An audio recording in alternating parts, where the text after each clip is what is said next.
माता दी भक्तों, श्री दुर्गा सप्तशती का 9वां अध्याय। 9वें अध्याय में क्या है?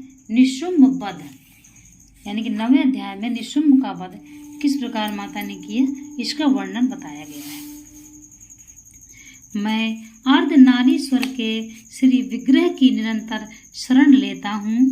उसका वर्ण बंदूक पुष्प और सुवर्ण के समान रक्त पीत मिश्रित है। वह अपनी भुजाओं में सुंदर अक्षमाला, पास, अंकुश और वृद्ध मुद्रा धारण करती हैं।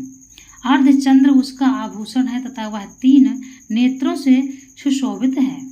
राजा ने कहा, भगवान, आपने रक्तबीज के वध से संबंध रखने वाला देवी चरित्र का यह अद्भुत महात्म्य मुझे बतलाया है। अब रक्तबीज के मारे जाने पर अत्यंत क्रोध में भरे हुए शुंभ और निशुंभ ने जो कर्म किया उसे मैं सुनना चाहता हूँ। ऋषि कहते हैं, राजन, युद्ध में रक्तबीज तथा अन्य दैत्यों के मारे जाने पर शुंभ और निशुंभ के क्रोध की सीमा ना रही। अपनी विशाल सेना इस प्रकार मारी जाती देख निशुंभ आमुष्य में भरकर देवी की ओर दौड़ा। उसके साथ असुरों की प्रधान सेना थी। उसके आगे पीछे तथा पार्श्व भाग में बड़े बड़े असुर थे, जो क्रोध से ओठ चबाते हुए देवी को मार डालने के लिए आए थे। महापराक्रमी शुंभ भी अपनी सेना के साथ मात्र गणों से युद्ध करके क्रोधवश चंडिका को मारने के लिए आ पहुंचा।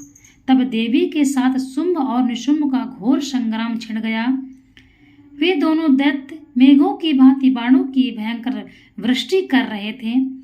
उन दोनों के चलाए हुए बाणों को चंडिका ने अपने बाणों के समूह से तुरंत काट डाला और सहस्त्र समूहों की वर्षा करके उन दोनों दैत्य पतियों के अंगों में भी चोट पहुंचाई।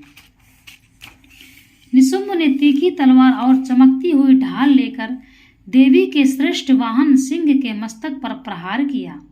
अपने वाहन को चोट पहुंचने पर देवी ने क्षुरप्र नामक बाण से निशुंभ की श्रेष्ठ तलवार को तुरंत ही काट डाली और उसकी ढाल को भी, जिसमें 8 चांद जड़े थे, खंड खंड कर दिया।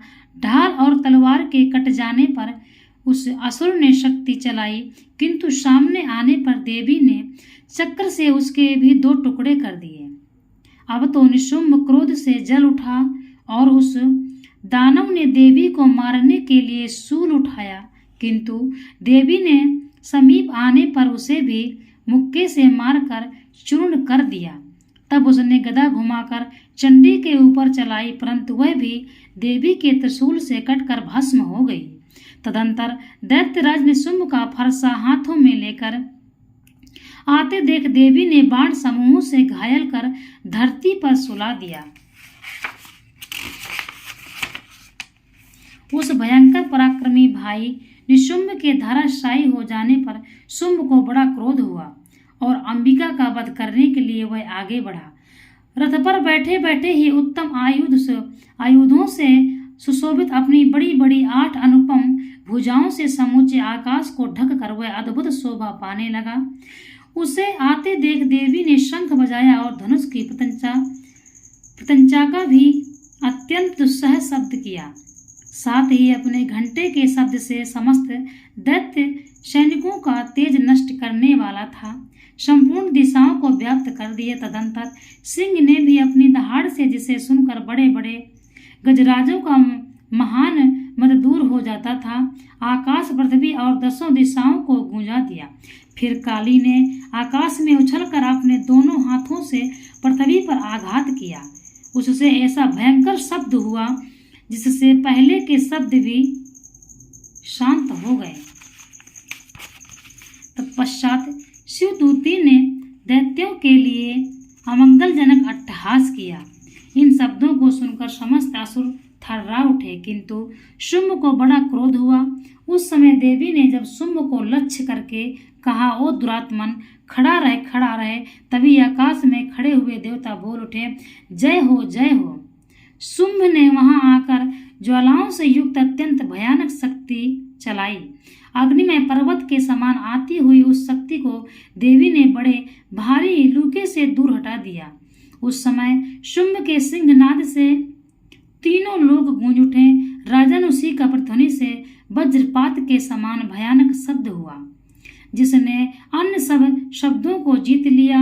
शुंभ के चलाए हुए बाणों के देवी ने और देवी के चलाए हुए बाणों के शुंभ ने अपने भयंकर बाणों द्वारा सैकड़ों और हजारों टुकड़े कर दिए। तब क्रोध में भरी हुई चंडिका ने शुंभ को शूल से मारा। उसके आघात से मूर्छित वह पृथ्वी पर गिर पड़ा।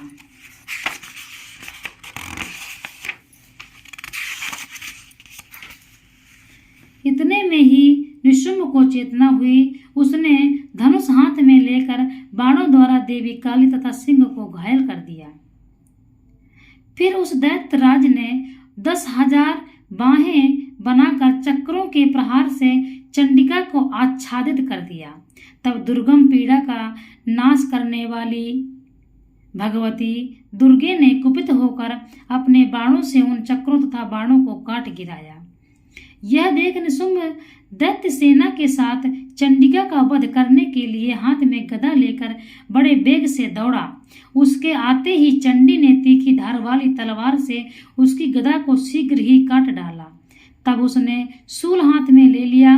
देवताओं को पीड़ा देने वाले निशुंभ को शूल हाथ में लिए आते देख चंडिका ने वेग से चलाए हुए अपने शूल से उसकी छाती छेद डाली। शूल से विदीर्ण हो जाने पर उसकी छाती से एक दूसरा महाबली और महापराक्रमी पुरुष खड़ी रहे कहता हुआ निकला। उस निकलते हुए पुरुष की बात सुनकर देवी उठकर हंस पड़ी और खड्ग से उन्होंने उसका मस्तक काट डाला। फिर तो वह पृथ्वी पर गिर पड़ा।